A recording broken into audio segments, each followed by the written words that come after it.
You'll all recall the Democrats walked out of the legislature, and most of them went to Ardmore, Oklahoma. The governor, Rick Perry at the time, ordered the Texas Rangers to go out and round them up and bring them back. This would be the same power that Congress has, the authorization to compel the attendance of absent members. I think Texas has some of the most famous cases. There was a time where a vote was coming up and it looked like it was going to be very close. And there was one member of the state legislature who had just recently undergone open heart surgery and was still in the hospital.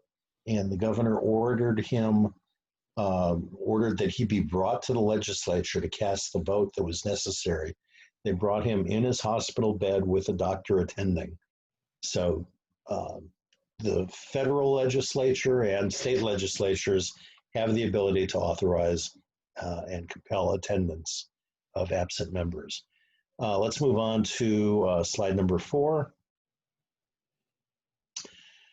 Each house, both the Senate and the House of Representatives, may determine the rules of its proceedings, punish its members for disorderly behavior, and with the concurrence of 2/3, expel a member. Now, you'll recall last time we were talking about impeachment, a member of Congress cannot be impeached, which of course makes sense because Congress does the impeachment, so it would look unseemly.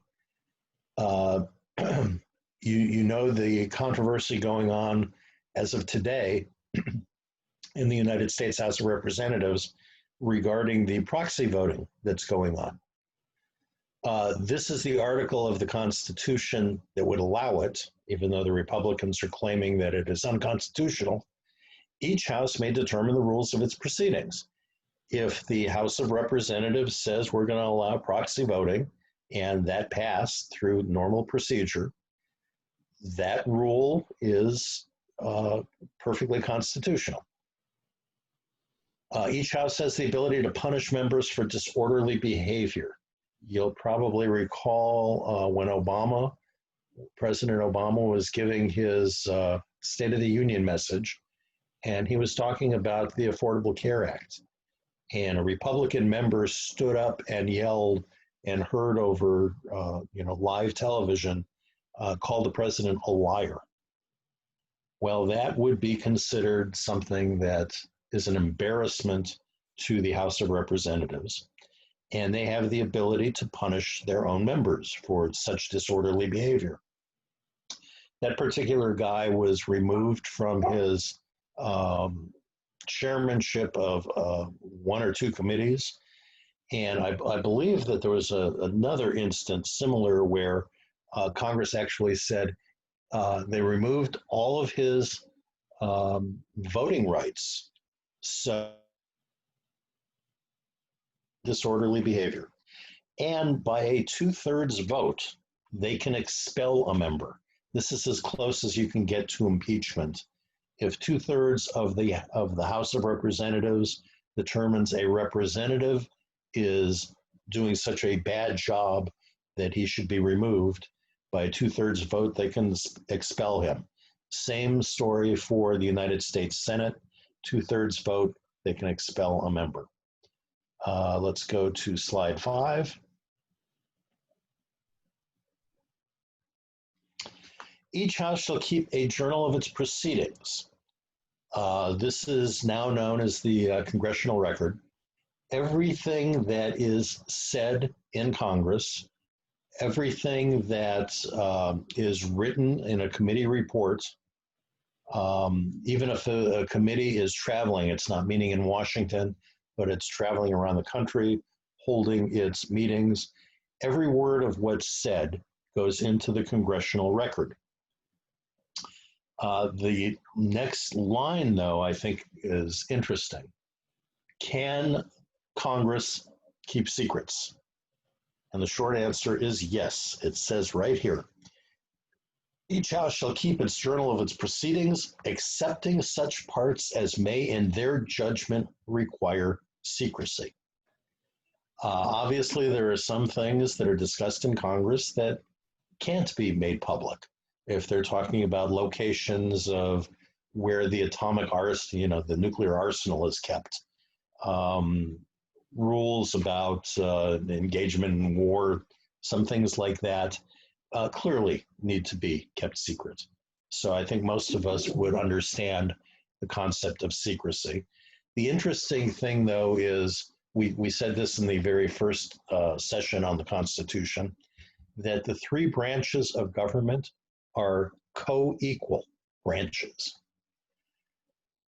Here, it clearly says that Congress has the right to keep secrets. We know that when the Supreme Court meets, it meets in chambers and discussions there to determine the outcome of a case. Those things are done in secret. Now, the question is, can a president claim that he has the right to keep secrets because he's a co equal branch of government? And if the other two have the right to keep secrets, he should have that right too. This was Richard Nixon's claim regarding the Watergate tapes. And we'll talk more when we get to Article 2 about the presidency, about the ability to keep secrets and the concept known as executive privilege.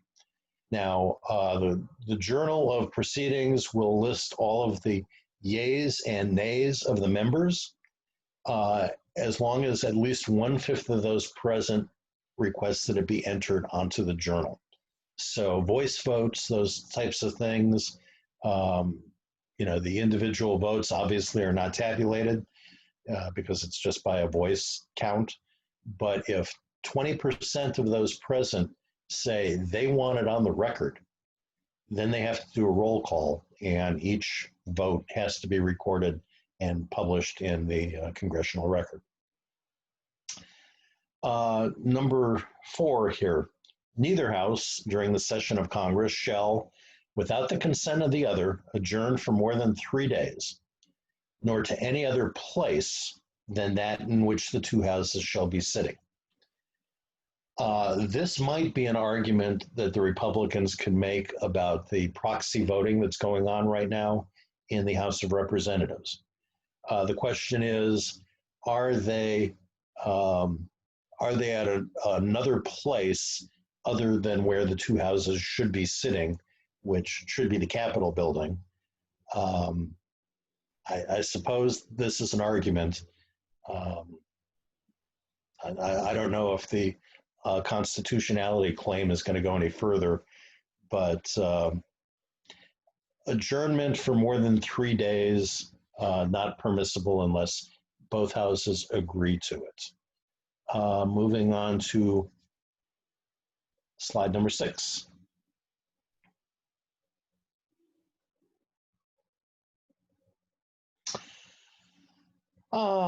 Yes, okay. How many of you have heard the argument that these congressmen, the members of the House and the members of the Senate, they don't do anything and they still get paid and they should withhold their pay? Well, you cannot constitutionally withhold their pay. It says right here, senators and representatives shall receive a compensation for their services, shall be paid out of the Treasury. The reason that this was put into the Constitution was that the king had a tendency to, King George III especially, I think I mentioned before that he was a micromanager and also a cheapskate. He would tell people that worked for the government, we can't afford to continue to pay you what you've been paid. Ostensibly, and this might be a Donald Trump argument too, we don't like the fact that you're doing things that I, as president, dislike. I'm going to withhold your pay or I'm going to cut your pay. The King George used to do that. That is the impetus for this section here. Member of the Senate, member of the House of Representatives shall receive a compensation. It's determined by law. It will be paid out of the Treasury, no ifs, ands, or buts. Incidentally, the same thing applies when we get to Article 2 The president shall receive a compensation.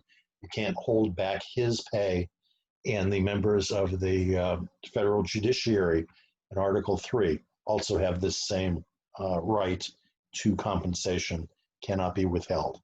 The interesting thing is that a compensation to a member of the House or the Senate, their pay cannot be increased while they are sitting in their current term, but they can pass a congressional pay raise that becomes effective the next term.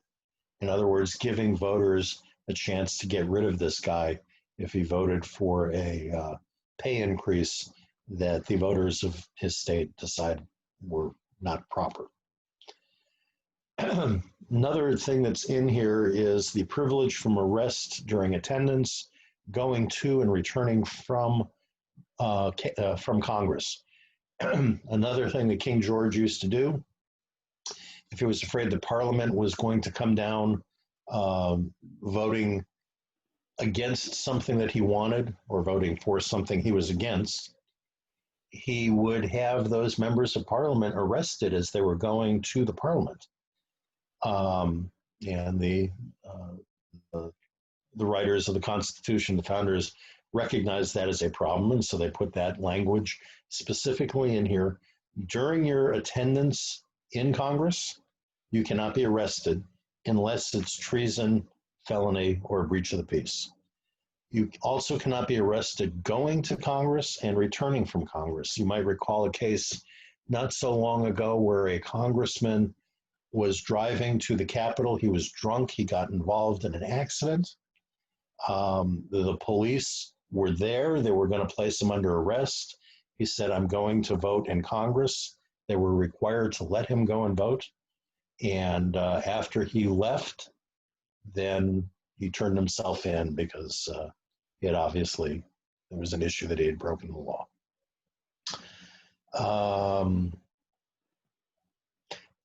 Section 2 here, it's that language that I said. There shall be no person holding office shall be a member of either house during his continuance in office. So if you are a congressman or a senator, you cannot also be a member of the cabinet or a member of the judiciary. No person holding any office under the United States can be a member of either house during his continuation in office. Let's move to slide 7. This, for those of you who might recall in high school, that cartoon that they showed us, and this shows you how old we all must be, that cartoon of the dancing piece of paper that says, "I'm a bill, and this is how I become a law." That little cartoon is actually based on Article 1, Section 7, about how a law becomes a law. First thing, just real quick, any revenue bill, in other words, any tax bill, has to originate in the House of Representatives. Any other legislation can originate in either the House or the Senate. The thinking, I guess, was that since the House of Representatives is supposed to be the chamber of the people, and the people are the ones who are going to be paying the taxes, that a bill to raise taxes, to raise revenue, should start in the House of Representatives. It's really about all I've got to say on that. So let's move to number 8. So, no, it's yeah, right. so real quick, here's what goes on. Other than a revenue bill, a bill can be introduced in either house of Congress. Sometimes they are introduced in both houses of Congress simultaneously. It has to pass both houses. So if the House of Representatives votes for it and sends it over to the Senate, and the Senate votes for it, in identical form, there cannot be any difference between them. It has to be an identical form. Then the bill has passed Congress and is sent to the president for his signature. The If, for example, the House passes a stimulus package because of the coronavirus, saying, you know, $3.3 billion, $3.3 trillion for this stimulus package, and they send it over to the Senate, and the Senate says, no, 2.8 billion. So they haven't agreed on the amount. What happens then is both houses put together their members into a joint committee to work out and iron out the differences. The joint committee comes up with what they think will pass both houses, but it still has to be sent back to both houses to be approved. So it sometimes takes a while to get things done, but that's the process. Now, if they've passed it and they send it to the president's got three options. He can say, this thing is great, and I'm signing it, and it is now a law. He can say, this thing stinks, I don't like it, I'm vetoing it. If he vetoes it, it is returned back to both houses of the Senate. And incidentally, if he vetoes it, he has to veto it within 10 days of receipt. If he does not sign it and he does not veto it, and the 11th day passes, it becomes law without the president's signature. So really the only thing he's got an ability to do is to veto it. And if he does, and we'll see a little bit later, the rules regarding a veto. But generally speaking, if it passes Congress, absent a veto by the president, it's going to be law. Next slide. Okay, that pretty much just says what we were talking about. Let's talk real quick about the veto. So just because the president vetoes it, that's not the end. It is sent back to the two houses for reconsideration. The president has to send basically a document explaining his objections to it. And both houses of Congress are supposed to take a close look at that, consider whether the president's got a point. If they decide the president doesn't have a point, they shall take another vote. And if 2/3 of both houses, two-thirds of each house, decides that it really should become a law, they override the veto of the president. So now let's go to slide 10.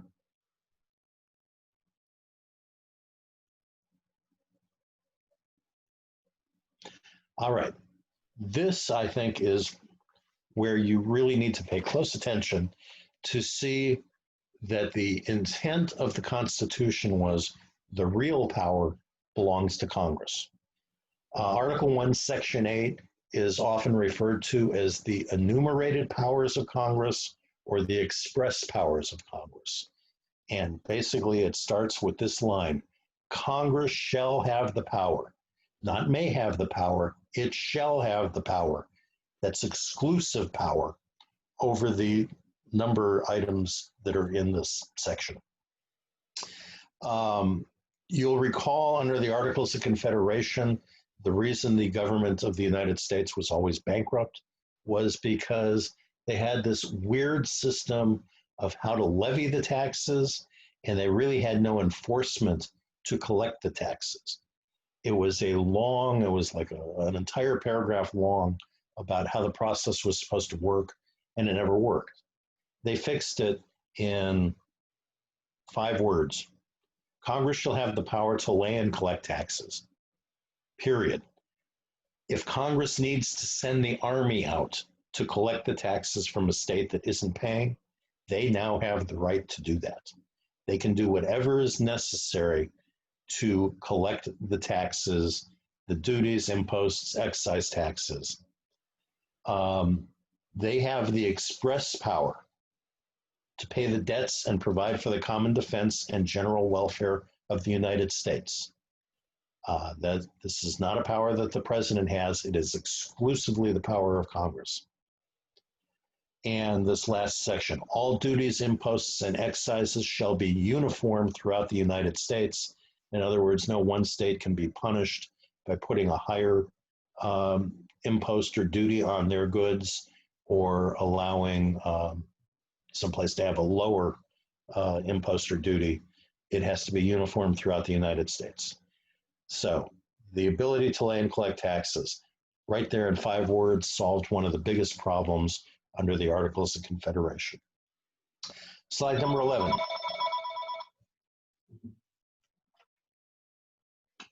Next slide, please. Calls from Taylor. Okay, Congress and only Congress shall have the power to borrow money on the credit of the United States. The president does not have the right to do this. If there is a war and Congress says, well, we're not going to raise the money to pay for the war, we don't like it, and the president happens to be on personal terms with Bill Gates, and he says, I'll fund your war, cannot do it. The only Congress can borrow money on the credit of the United States. Next slide, number 12. This one, number 12. This one is crucial. It's probably the most important section, and a lot of people miss it. Congress and only Congress shall have the power to regulate commerce with foreign nations. So those would be trade agreements with foreign nations. And then at the end of this, only Congress shall have the power to regulate commerce with the Indian tribes.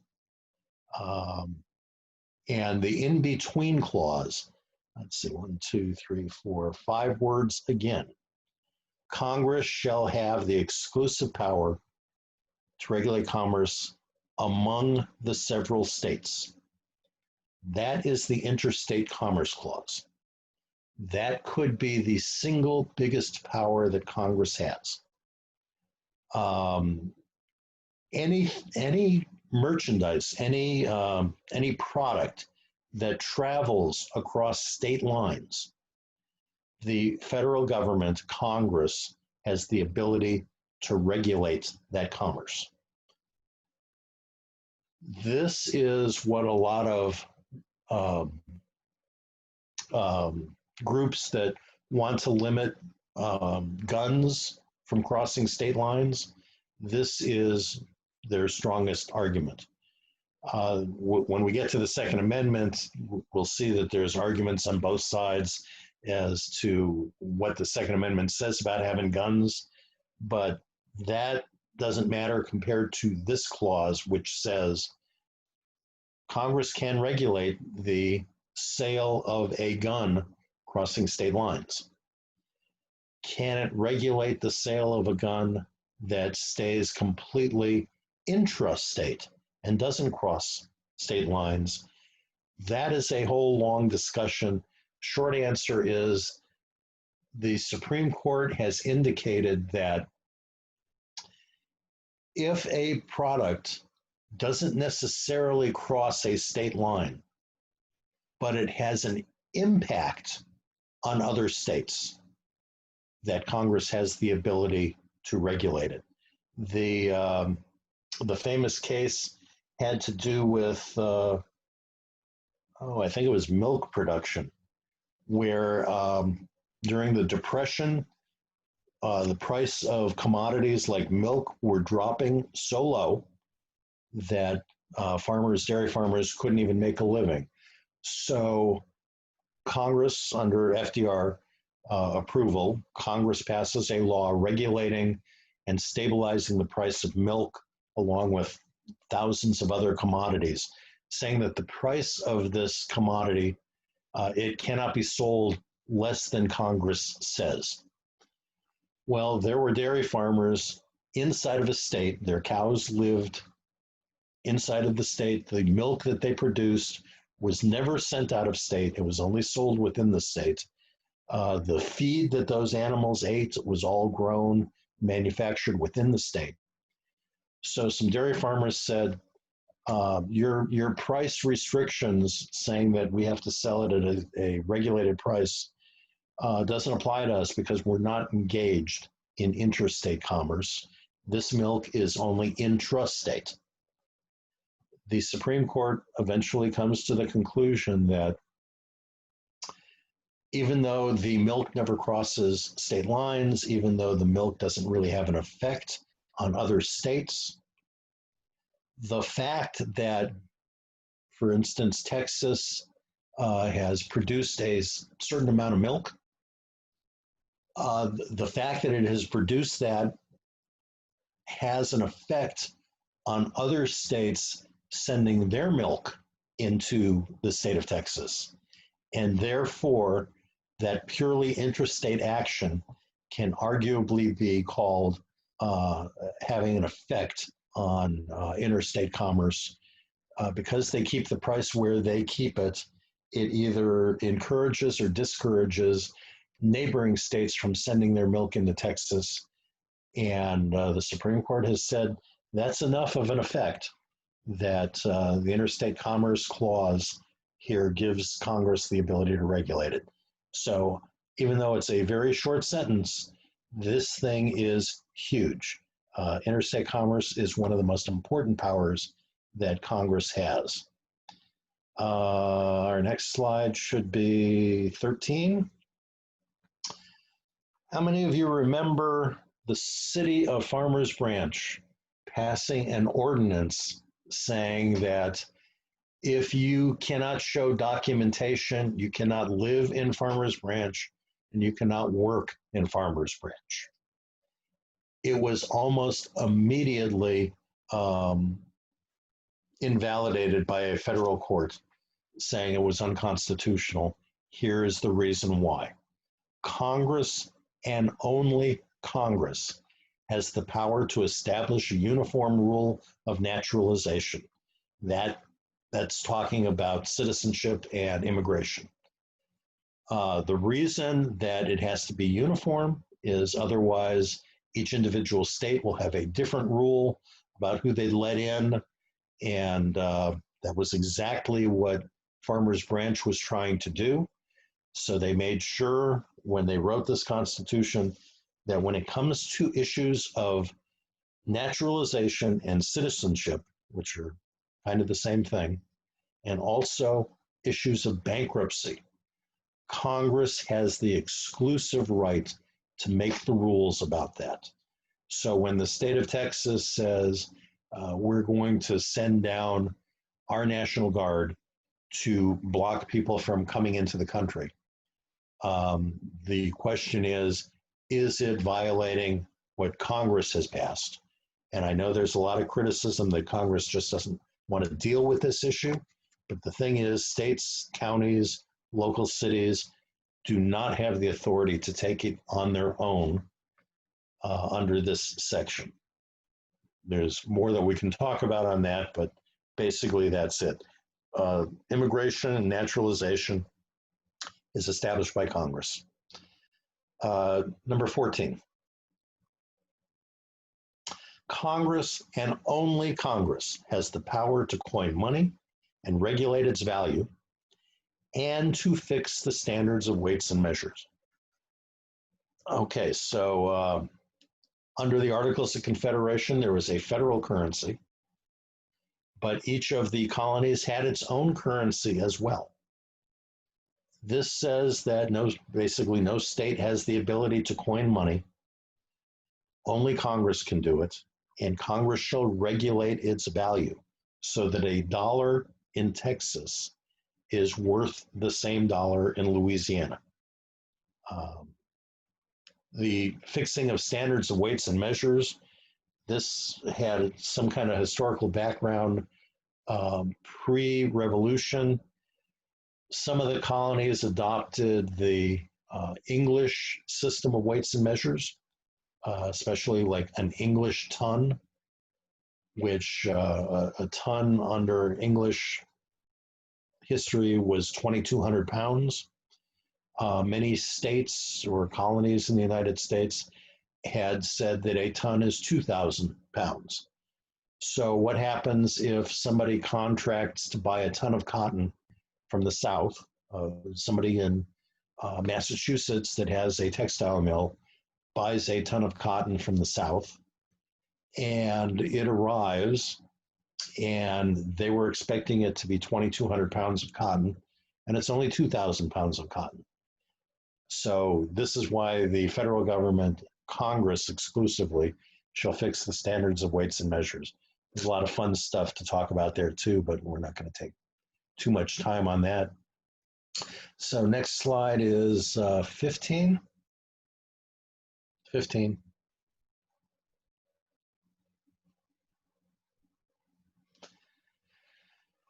Issue today. Congress, and only Congress, has the power to establish post offices and post roads. The President of the United States currently has declared war on post offices. He wants them to do his will. Congress has the exclusive power to establish the post offices and the post roads. And incidentally, this concept of post roads, just a historical sidelight. After World War II, when the United States had seen this marvelous road system that the Germans had built that was able to move troops and equipment almost anywhere incredibly fast using their Autobahn, the United States recognized we need something like that. But they didn't find any authority in the Constitution for Congress to build roads. Roads are typically a state, county, city function. But what Congress did to be able to build the interstate highway system was to say that these are actually post office roads. Their purpose is to be able to move the mail quickly from one place to another. And yeah, it might be 8 lanes wide, which is more than we need for the post office, but as long as we built it, people can use it too. But technically, they're all considered post office roads. So historically kind of fun. Moving on to slide 16. This is copyright patent law that is the exclusive right of Congress. And there's a lot of criticism about patent law, especially if I am a pharmaceutical company and I develop a new drug. I have the exclusive use of it for a certain period of time, and nobody else can manufacture it without violating my patent. I can charge whatever I want for it. The question is, are these patents, their purpose is to protect invention. Their purpose is to make sure that we're always coming up with new ideas. But at the same time, does it hinder inventors, authors, under copyright law? Anyway, regardless, the issue of the power of Congress, states, and other government agencies have no authority over it. Number 17. I know we're going very fast here. Congress shall create tribunals, courts, inferior to the Supreme Court. We'll discuss this in greater detail when we get to Article 3 of the Constitution. So let's just pass off on that and move to slide 18. Now, what I want you to pay close attention to here, starting with slide, section 8, subclause 10, you are about to see the war powers. These are the exclusive war powers of Congress. We're going to go through these, and when we conclude with them, I'm going to ask a question so I want you to think about this as we're going. If these war powers are exclusively the right of Congress to deal with, and we know that the president is going to be called commander-in-chief in Article 2, which indicates he's got some authority over the military and war. But these are the exclusive rights of Congress. So the question you should have in your mind is, after you read these, what's left that the president has control over? So this starts off kind of slow. Congress shall have the power to define and punish piracies and felonies committed on the high seas and offenses against the laws of nations. Do we really care that much about piracy these days? You bet we do. It's still a big concern. Congress makes the rules about how to define piracy, how to punish piracy, and any other felony committed on the high seas. Number 11, this is where it really starts to get powerful. Congress, and only Congress, has the ability to declare war. The president can ask for a declaration of war, but the president cannot declare war without approval of Congress. And the last part of this section, really crucial. Congress, and only Congress, shall make the rules concerning captures on land and water. So if you capture enemy combatants, if you capture quote unquote terrorists in an authorized fight overseas, does the military have the right to make the determination? Does the president have the right to make the determination of what you do with these captured people, captured towns, captured military equipment from the other side? And the answer is only Congress makes those rules. Number 12, Congress, and only Congress, shall raise and support armies. President can't do it. It's completely up to Congress. If the president wants an army and the Congress says we don't need it, we don't have the money to pay for it, it's going to be a much smaller army than the president wants, or vice versa. If it's going to be a much larger army than the president wants, or if we're going to spend a lot more money on defense, like these big defense contracts for missiles and airplanes and stuff like that. If Congress says it's going to be done, it's going to be done. But they put in a clause here that was absolutely brilliant. No appropriation of money to raise and support armies can be for a longer term than 2 years. So picture this. It's 9/11 all over again. The president goes on TV and says, we've got a new kind of war on our hands. This is going to be a long war. It's going to be a costly war. I'm asking Congress, remember this is the day after 9/11, I'm asking Congress for an authorization of $1 trillion a year to fight this war. And it's going to take 15 years to fight this war. And I'm asking Congress for an appropriation to cover 15 years at $1 trillion a year. Short answer is it can't be done. No appropriation of money for the Army shall be for longer than 2 years.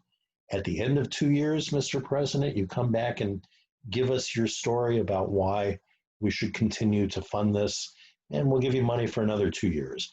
And after that, you still have to come back and give us a reason, and maybe we'll fund it, or we can cut it off at any time. So keep in mind, in the back of your mind, the Vietnam War. That is exactly what this is, that appropriations for military can only be for 2 years at a time. Number 13, straightforward. Congress shall provide and maintain a Navy. States cannot provide a Navy. Only Congress can. And it's maintenance. Now, so you've covered armies and navies. What's another branch of the military that we all know about? The Air Force. Well, why isn't that mentioned? Well, gee, in 1787, when they wrote this, nobody contemplated an Air Force. So now the question is, if Air Force isn't mentioned here in the exclusive war powers of Congress, is that a power that the president has? And the short answer, because that actually became a subject of a Supreme Court case, short answer is no, Had they known about an Air Force when they wrote this, they probably would have provided it in Article 1, Section 8. So that means that the Supreme Court ruled that this is a power of Congress as well. Okay, moving on to slide 19, I think. Congress and only Congress shall have the power to make the rules for the government and regulation of the land and naval forces. My God, the president is supposed to be commander in chief, but the rules and regulation of the military belong to Congress alone. And you'll see how this played out. You recall when Bill Clinton was president, he wanted to get rid of that don't ask, don't tell provision. And it stayed and it stayed and it stayed until, I believe, the Obama administration, when it was finally removed. Well, president being opposed to it doesn't matter. Congress makes the rules for the regulation of land and naval forces. And if they decide that don't ask, don't tell stays in effect, it stays in effect. It's not the president's call as commander in chief. 15, Congress and only Congress shall provide for calling forth the militia to execute the laws of the Union, suppress insurrections, and repel invasions. The president can't just call out the militia without the approval of Congress. So National Guard, if there's a riot somewhere, president's got the authority to request calling out the National Guard, but Congress has to approve it. 16 is a big one. Congress shall provide for organizing, arming, and disciplining the militia. In other words, the National Guard. So a state doesn't even have authority over its National Guard. Its organization, its arming, its discipline is done by Congress. Why? Because we saw in the Articles of Confederation, the individual states organized an army, they trained them differently, they armed them with different equipment, the discipline was different. The net result is it was not a uniform and effective fighting force. Congress, and only Congress, shall make the rules for organization, arming, and disciplining the National Guard. Only when it's called into service of the United States. So the states have a little bit of power over their National Guard, actually quite a bit of power. But if the National Guard of Texas is called into action to be sent to Iraq or Afghanistan, it's not the state of Texas anymore that tells the Texas National Guard what to do. It is Congress that's responsible for that. So that's a big one. Next slide is number 20.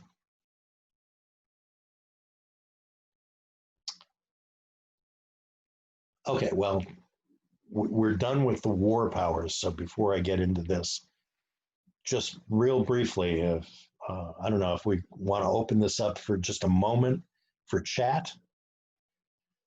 So can we do that, Lena? Does anybody see any power of the military that's not exclusive to the Congress that the President of the United States has? I think we just saw 7 or 8 sections that are pretty comprehensive that cover the powers of the war powers. So what power is left for the President of the United States? We'll talk about that, I guess. I'm unmuting everyone if you've got a question, or you can add it to the, okay, just add it to the chat. Yes. All right, well, as that goes on, I don't want to take too much more time. We'll talk about it more when we get to. Let's see. But Warren has Here an it interesting says, question. yeah, okay. Does the president have the power to create a space force? No, he's got the power to ask Congress to create a space force. And Congress did create it. So anyway, now moving on. I presume a lot of you have visited Washington, D.C., and I've been there just, I think, 2 or 3 times. And it's always remarkable how important of a city it is, and yet it seems very small. And we skipped one slide. Can we go back to number 20 again?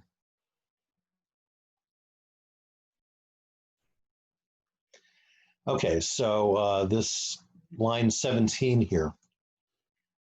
When the United States was formed under the Constitution, the question was, where is the capital of the United States going to be? The southern states wanted it within their states because they felt that having the capital of the United States would be an economic and commercial boon for their state. The northern states wanted it.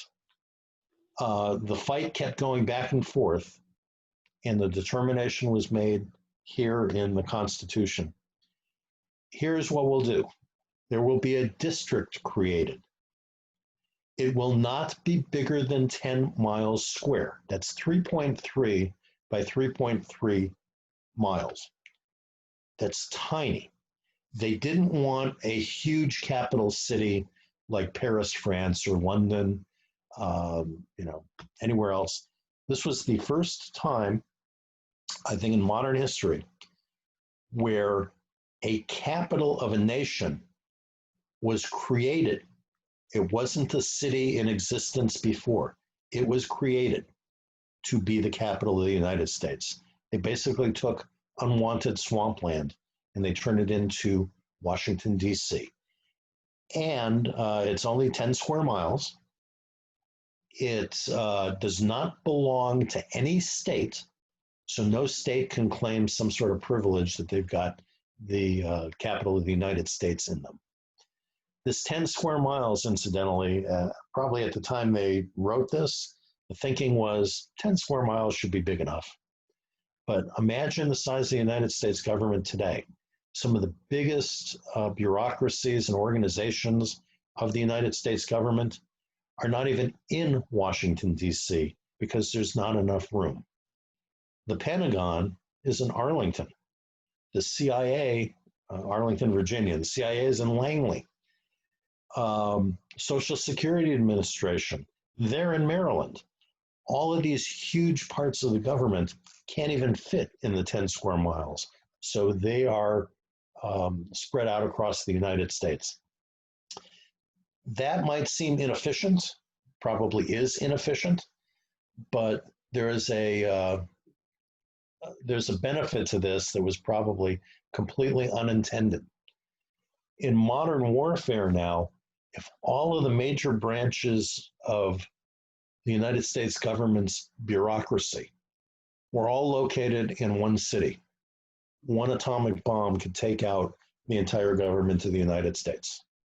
The fact that all of these things are spread out all around the country, originally in 1787, the intent was not necessarily as a protection from war, but I think a lot of military experts say it is impossible for a major power to attack the United States in one fell swoop and take out so much of the national government that it becomes ineffective.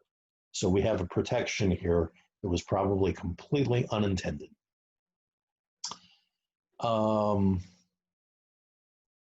Okay, probably enough with that. So move to slide 21. This one I remember folks teaching this in high school. They call this the elastic clause, which is kind of a high school term. We're not in high school anymore. We're going to refer to it as the necessary and proper clause. A lot of people say this gives the power to the federal government to do absolutely anything. So let's look at the language. Congress shall make all laws which shall be necessary and proper for carrying into execution the foregoing 17 powers. So it's only limited Congress can do whatever laws are necessary to make sure that the 17 things mentioned above this are put into execution.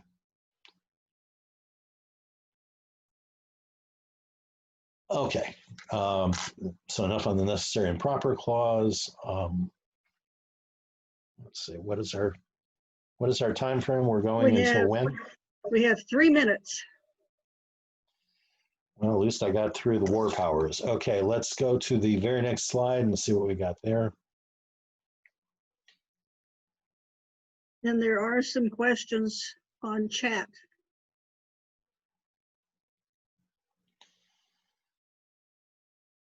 Okay. Why don't we go to some of those questions, and because I think most people are going to be talking about the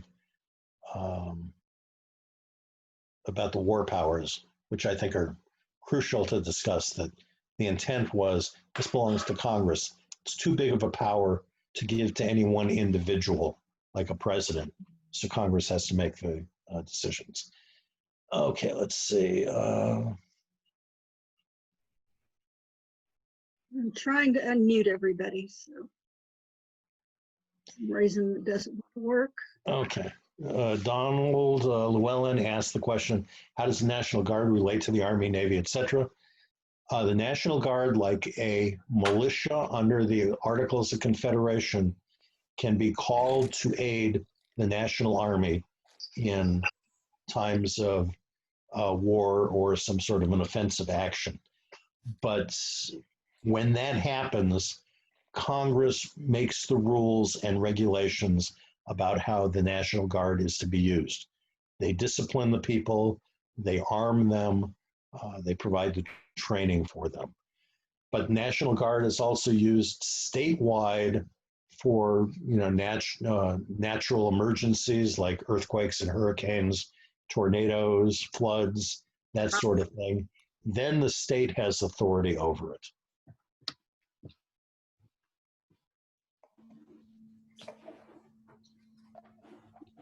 Okay, Subhash asks, how does Trump get the authority for duties regarding Article 1, Section 8? We'll talk about that when we get to Article 2 of the Constitution, the executive power. Okay. If you all are not individually unmuted and you have a question, please unmute yourself, because some of you are, my doing it seems to be not always successful. Okay, wars in Vietnam, Afghanistan, Iraq without a declaration of war. That's a good question. The United States has been around for, let's see, 1776, 244 years. In 244 years, well, actually, let's take it from 1789 when the Constitution goes into effect. So that's 241 years, 231 years. The question is, how many declarations of war have there been? It's been 2 months. Every evening they get together with a prominent faith leader. Somebody has got something going on in the background. Okay, so just a real fast question, historical question. How many times has the United States declared war? Anyone want to take a guess? 3. Yeah. 3. 3. 3. Twice. Actually, 5 times. The very first war declared by Congress was the War of 1812. That's right. The second war was the war with Mexico. That basically, it's really important to us in Texas. That's how Texas became a state. So the second one was 1848, I think, 46 or 48, the war against Mexico. 1898 was war number 3, and that was the Spanish-American War. 1915 or 1916 declaration of war in World War I and 1941 declaration of war for World War II. So the question that Gwen raised, what about Vietnam, Afghanistan, Iraq? What about the first Gulf War? What about Korea? What about Sudan, Lebanon, all of these things where military forces were sent in? And here's I think, a kind of an interesting thing. The United States military has been sent overseas into a hot zone where there was actual fighting more than 200 times, but only 5 times under a declaration of war. How did that happen? Because Congress has the exclusive right to deal with the military. And if the president asks to send troops to Vietnam, he can't do it on his own. We'll talk more about the War Powers Resolution when we get to Article 2. But basically, the president can't do it on his own. He's got to get the approval of Congress. And of course, Congress has to approve paying for it. So there is not a need for a declaration of war. It's only been done 5 times. And presidents have stretched this. And incidentally, the Civil War, why wasn't that one of the 5? Anyone want to take a guess on that? It was internal. No, Yeah, well, the internal thing is probably the closest. It's usually not a good idea for any country to declare war on itself. And that's what a civil war is a declaration of war on itself. So rarely is a civil war an actually declared war. By the way, Pamela, we don't have a limitation on how long our sessions can go because we have a paid subscription to Zoom, so that's not an issue. But I will put out the question to people if they want these things to go 90 minutes, and everybody can reply, but I'll do that via an email. My personal preference from teaching these college students is 90 minutes is a better time frame. But okay, let's see, a new question is coming in. Going to 90 minutes is a problem. Too long. Yeah, so Carol Klee asks, has the president gained more power than is outlined by our Constitution? And the short answer is yes. We will talk under the Article 2 of the Constitution, the powers of the president, how it was done. It was very gradual and maybe even a little sinister. And we'll talk about details of that. So, okay, can we go back to the slides and maybe knock off 1 or 2 more? Well, we're at our time limit.